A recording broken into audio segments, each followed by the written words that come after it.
एक बार फिर से स्वागत है आप सभी का हमारे चैनल जीटी गुरुजी पर, जहां आप सबको पता है G for grammar and T for translation के वीडियोज आप सभी को मिलते हैं। मैं हूं आपका होस्ट, आपका दोस्त प्रभात कुमार सिंह, और आज मैं आप सबके लिए लेकर आया हूं ऑक्सफोर्ड करेंट इंग्लिश ग्रामर के एक्सरसाइज 28 के सॉल्यूशन को लेकर के, जिसमें कि आप देख सकते हैं pick out the infinitive, gerunds and participles in the following example. जो एग्जाम्पल दिए गए हैं, क्वेश्चंस दिए गए हैं, उसमें से आपको इन्फिनेटिव्स को छांटना है, जेरंड्स को छांटना है और पार्टिसिपल्स को।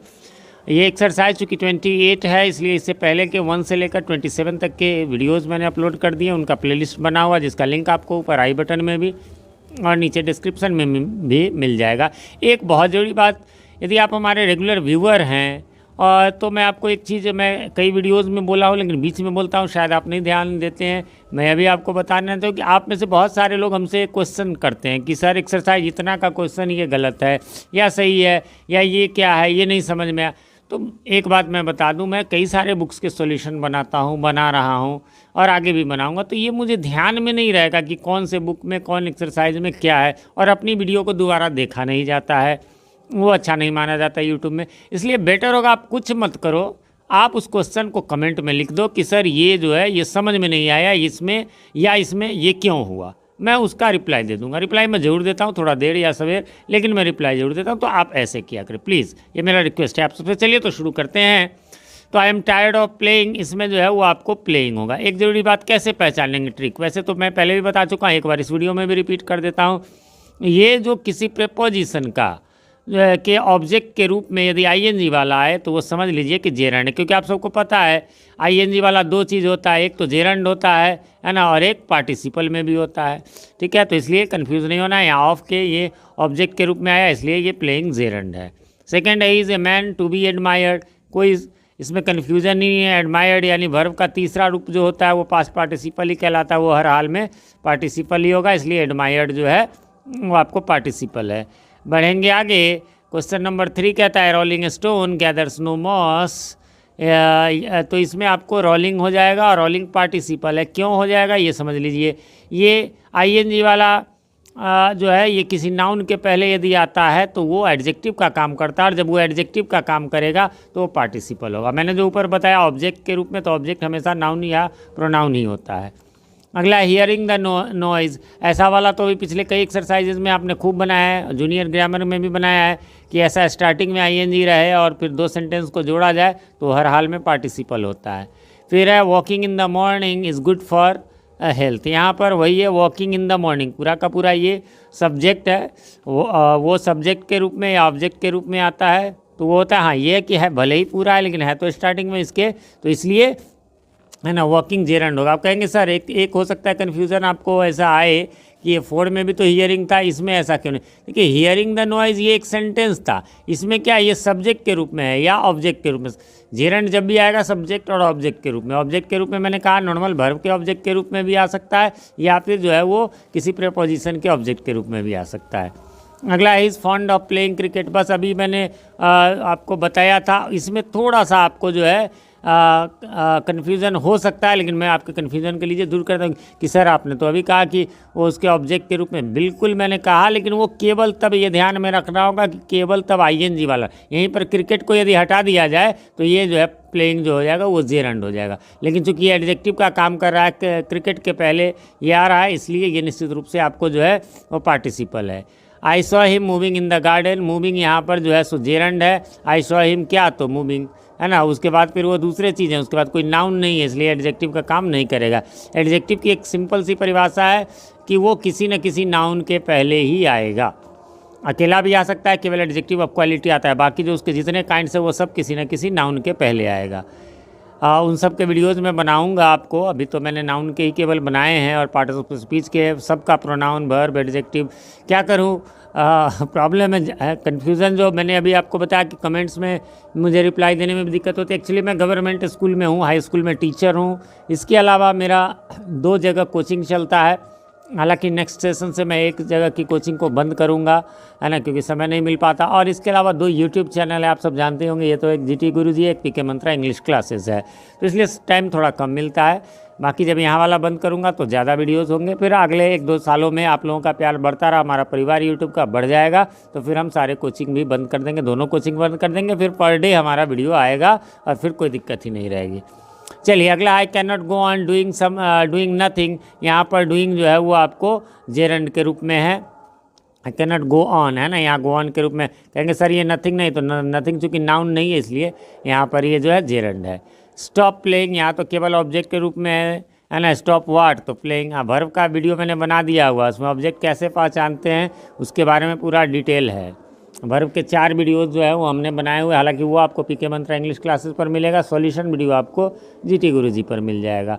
वैसे एक तरीका और बताता हूँ, कभी आपको वीडियो सर्च करना, बहुत लोग कहते हैं सर ये नहीं मिल रहा, और कुछ नहीं, जो आपको सर्च करना है, मान लो आपको सर्च करना है वर्ब, तो वर्ब लिख के और जीटी गुरुजी कर दो, वर्ब लिख के पीके मंत्रा इंग्लिश क्लासेस कर दो, मिल जाएंगे आपको ईजिली।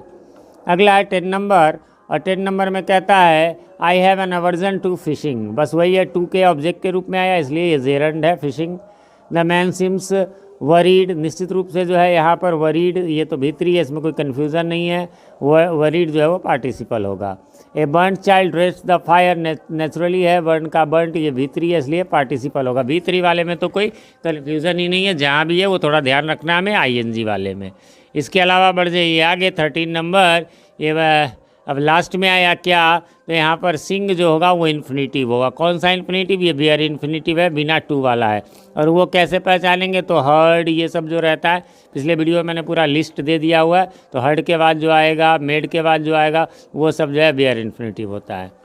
उसके बाद यहाँ पर अभी so a clown, standing, clown mean joker होता है, स्टैंडिंग ऑन हिज हेड, तो यहाँ पर जो है स्टैंडिंग जो है वो जेरंड है। उसके बाद I hate sitting in the dark, sitting जो है वो यहाँ पर आपको जेरंड है। इसका पार्ट बी है, मतलब क्वेश्चन बी है, चलिए उसको अब जान लेते हैं। उसमें देख लीजिए पहले करना क्या है, तो कहता है कि rewrite the following sentences and putting the verbs in brackets into the correct form of infinitive, gerund और पार्टिसिपल। तो ये ध्यान में रखना है, इसको करेक्ट फॉर्म में लाना है। It is no use his study at this time, तो क्या हो जाएगा, हिज स्टडिंग। अब सर आप कहेंगे सर ये कैसे, तो क्या it is no use to, देखिए इसके लिए आपको बस थोड़ा सा आगे चलेंगे तो ये मैंने पूरा लिस्ट दे दिया हुआ, इसको एक बार आप देख लीजिए। यहाँ पर आप देख सकते हैं मैंने ये पूरा लिस्ट जो है दे दिया है, आपके बुक में भी है, बट मैंने एक जगह छांट दिया, इसको ध्यान में रखेंगे। क्या है यहाँ, आप देख लीजिए कि अवॉइड रहे, एन्जॉय रहे, एक्सक्यूज़ रहे, माइंड रहे, है ना, हेट रहे, वर्थ रहे, इट इज़ नो यूज जो अभी था, इट इज़ नो गुड रहे, कांट हेल्प रहे, इन सब के बाद हमेशा जेरंड आता है ना, इन्फिनिटिव नहीं आएगा। इसी प्रकार प्रीपोजिशन के बाद भी जो है वो जेरंड रहेगा, जो मैंने ऊपर वाले में ए में भी बताया है। चलिए तो इसको आप नोट कर लेंगे अपना एक जगह। तो इसलिए पहला में इट इज़ नो यूज़ में आप समझ गए, जेरंड होगा, आईएनजी वाला होगा। वुड यू माइंड, फिर वही बात है कि माइंड टू वेट भी हो सकता था, लेकिन नहीं, माइंड है, मैंने वहाँ लिख दिया इसलिए वेटिंग होगा। फिर 3rd number, he never thinks of help me, फिर वही बात है कि टू हेल्प भी हो सकता था, नहीं, वो ऑफ प्रीपोजिशन के ऑब्जेक्ट के रूप में, इसलिए आईएनजी वाला लगेगा। यहाँ पर है ही एक्सपेक्ट्स मी टू हेल्प, यहाँ पर हो जाएगा, यहाँ ऐसा कुछ भी नहीं है कि आईएनजी हो, तो फिर हम लगा सकते हो। वैसे आप सबको पता है कि बहुत सारे सेंटेंस हम लोगों ने पढ़े हैं, उसमें आपको टू और जैसे टू लगा के भी हो सकता है और आईएनजी लगा के, जैसे फॉर एग्जांपल एक ले लेता हूँ, to play is an exercise, है ना, जैसे लिख दूँ मैं टू प्ले, है ना, इज़ एन एक्सरसाइज, तो ये भी चलिए डैश मार दिया, इसकी जगह हम लिख सकते हैं प्लेइंग इज़ एन एक्सरसाइज, दोनों में कोई अंतर नहीं है, ठीक है। तो इसलिए हमें जो है वो सावधान रहना है कि ये जब जो मैंने लिस्ट बताया वो रहेगा तो आपको आईएनजी ही देना, अन्यथा आप जानते हैं कि दोनों में से कोई हो सकता है, ऐसा हमने इसके शुरुआती एक्सरसाइज में बनाए भी हैं। आगे बढ़ेंगे, the teacher does not allow dash talk in the, तो अलाउ है, इसमें कोई दिक्कत नहीं, टू टॉक हो जाएगा। हाँ, अलाउ के बाद आगे कुछ नहीं रहता तो टॉकिंग होता है, ये ध्यान में रखेंगे, एक क्वेश्चन में आया था पहले। I don't enjoy dash the two the theatre, enjoy के बाद जो है आपको गोइंग लगता है। उसके बाद he has ruined his site bye read small, तो बाई है प्रीपोजिशन, उसके बाद रीडिंग ही लगेगा। बढ़ेंगे आगे, 7 नंबर में आप देख सकते हैं do his work he went out for a walk. ऐसा तो हम लोगों ने खूब बनाया है। डूइंग स्टार्टिंग में जब भी ये रहेगा तो आईएनजी करके ये पार्टिसिपल का काम करता है। डूइंग हिज वर्क ही या सॉरी यहाँ पर जो है वो जेरेंड मैंने लिख दिया, मतलब आईएनजी फॉर्म। ये जो है ये मिस्टेक आप कह सकते। चलिए मैं इसका जो है वो स्क्रीनशॉट ले लेता हूँ ताकि मैं इसको करेक्शन कर दूंगा। ये जेरेंड नहीं आईएनजी फॉर्म लगेगा, ऐसे लिखना ठीक रहेगा। He went to see his father. यहाँ पर तो कोई दिक्कत नहीं है, पहले जब प्रिंसिपल वर्ब है दूसरा आएगा तो हर हाल में 2+V1 लगेगा। ही went on dash about his accident, तो ऑन करके रहे ना, वेंट ऑन करके रहे या प्रीपोजिशन है, वैसे भी तो आईएनजी आपको लगेगा ही। वेंट ऑन टॉकिंग मतलब कंटिन्यू, गो ऑन टॉकिंग मतलब बात करते जारी रखना। फिर है he helped me push the car. He helped me to push the car. वैसे इसमें पुशिंग भी चला सकते हैं लेकिन नहीं, ठीक है, ऐसा कोई रूल वाला उसमें नहीं है, इसलिए सीधा।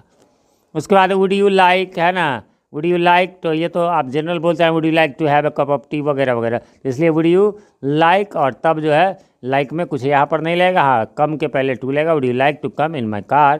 फिर डोंट फॉरगेट, तो डोंट फॉरगेट यहाँ वर्ब है इसलिए दूसरा वर्ब आएगा तो 2+V1 ही लगेगा। To lock the door before going to bed, तो बिफोर गोइंग टू बेड होगा यहाँ पर, क्योंकि इसके पहले तो टू वाला सवाल ही नहीं है। आई डिड नॉट वांट है ना, फिर ये प्रिंसिपल वर्ब दो लगातार आए तब तो आपको 2+V1 ही लगाना है। I did not want to do it but he made, यहाँ पर मी लिखा गया, ये भी एक मिस्टेक है, मैं इसको करेक्शन कर दूंगा। इसको लिख करके मैं इसका स्क्रीनशॉट ले लेता हूँ। तो ही मेड मी डू है ना, तो मेड के साथ आपको मालूम है बेयर इन्फिनिटिव लगता है, इसलिए V1 ही रह जाएगा, डू का डू ही रह जाएगा। बढ़ेंगे आगे 14 नंबर में। 14 नंबर कहता है देयर इज़ नथिंग, ये तो आपको पहले से ही सेंटेंस ही आता है, नथिंग टू डू होता है ना, बट वेट। अच्छा, नथिंग टू डू बट जब भी रहे तो बेयर इन्फिनिटिव लगता है, केवल वेट ही रह जाएगा, है ना। समबडी, अच्छा एक चीज़ और यहाँ ये बड़ा ध्यान से आप लोग देख लेंगे, और सब तो ठीक है। There is nothing to do, कुछ ऐसा नहीं करना है, बट वेट, और कुछ नहीं करना है, बस वेट करना है। कब, टिल समबडी कम्स, कोई आता है टू लेट अस आउट। यहाँ देखिएगा, यदि टू नहीं लगाएंगे, लेट के बाद वाले में बेशक नहीं लगता, यहाँ टू लेट नहीं लगाएंगे तो इसका मीनिंग जरा समझिए क्या हुआ। समबडी कम्स है ना, जब तक कोई आता है, late us out, late us out मतलब आओ चले, लेट अस गो मतलब आओ जाए, है ना, तो लेट अस आउट मतलब आओ चले बाहर, है ना। लेट अस प्ले, आओ खेले, तो वैसे ही यहाँ पर हो जाएगा लेट अस आउट, आओ बाहर चले, तो इसलिए हो जाएगा कब तक, हमें कुछ नहीं करना है, टिल, जब तक कि somebody comes to let us out, कि हमें ले जाने के लिए टू लगाना पड़ेगा यहाँ, इसलिए मैंने यहाँ स्टार मार दिया हुआ है। चलिए, open the door drawer he took out A revolver, तो ओपनिंग द डोर ये तो दो सेंटेंस को जोड़ने में पार्टिसिपल का काम करता है। अच्छा ध्यान रखेंगे, इसको ड्रॉर पढ़ेंगे अंग्रेजी में, हिंदी में दराज पढ़ेंगे। ही डिसलाइक्ड, तो वर्किंग है ना, या तो टू वर्क लेट हो सकता था लेकिन नहीं, वर्किंग यहाँ पर लगाएंगे, ऑब्जेक्ट के रूप में आया है। 17 नंबर में हम लोग आएंगे। 17 में I have no objection to, तो यहाँ ध्यान रखेंगे टू के ऑब्जेक्ट के रूप में, इसलिए अन्यथा टू के साथ तो V1 ही लगता, लेकिन नहीं, ऑब्जेक्शन टू, तो hearing your story again. I am sorry for, यहाँ फॉर है, फॉर के बाद जो है वो ING फॉर्म ही आता है, for you waiting. He use to, यहाँ कहेंगे सर ही यूज टू, तो ये ज़रूर गड़बड़ है, बहुत सारे लोगों को लगेगा he use to work at night, नहीं, ही इज़ यूज, देखिए ही यूज्ड टू, बहुत ध्यान से, बहुत छोटा सा है फ़र्क, नुक्ता के हेरफेर से खुदा जुदा हो जाता है, वही वाली बात है कि ही यूज्ड टू रहता ना, ही यूज टू रहता तब तो हर हाल में होता, लेकिन ही इज़ यूज टू, तब ये टू के ऑब्जेक्ट के रूप में वर्किंग ही लगेगा, ठीक है। हाउ डेयर यू, तो ये तो दिन रात आप डायलॉग में सुनते होंगे, लास्ट है but not least, how dare you touch me, है ना, how dare you to touch me, नहीं होगा, ठीक है। इस प्रकार से एक्सरसाइज यहाँ पर एंड होता है। उम्मीद करता हूँ आपको कोई कन्फ्यूज़न नहीं होगी, फिर भी कोई कन्फ्यूज़न हो तो आप कमेंट करें, कमेंट में जो वही मैंने कहा क्वेश्चन नंबर, कोई पूरा क्वेश्चन ही लिख दें आप, मैं उसका रिप्लाई करूँगा, रिप्लाई देर से ही सही। और हाँ, चैनल पे नए हैं, चैनल को सब्सक्राइब नहीं किया, और इसी प्रकार ग्रामर और ट्रांसलेशन की कंप्लीट तैयारी आप करना चाहते हैं तो हमारे चैनल को अभी सब्सक्राइब कर लें और नोटिफिकेशन बेल में ऑल को प्रेस कर दे, जिससे कि हमारे आने वाले वीडियो सबसे पहले आप तक पहुँच सके और पहले के वीडियो आपको ढूंढने में आसानी हो। वीडियो पसंद आए तो लाइक करें, अपने दोस्तों के साथ शेयर करें, ताकि हमारा उत्साहवर्धन होता रहे। मिलते हैं अगले वीडियो में, तब तक के लिए हैव अ नाइस डे।